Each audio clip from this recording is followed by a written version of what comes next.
સાનવીબેન સાનવીબેન તમારી પાસે 5 પેન્સિલ છે, ટીચર તમને બીજી એક આપે તો કેટલી થાય?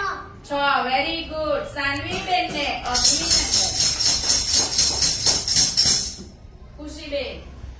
ખુશીબેન તમારી પાસે 2 સફરજન છે, ટીચર તમને બીજા 2 સફરજન આપે તો કેટલા થાય?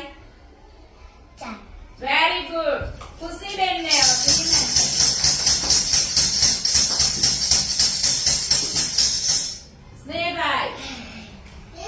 સ્નેહભાઈ તમારી પાસે 3 ચોકલેટ છે, કેટલી ચોકલેટ છે? 3. અને તમારા મમ્મી તમને બીજી 2 ચોકલેટ આપે તો કુલ કેટલી ચોકલેટ થશે? તમારી પાસે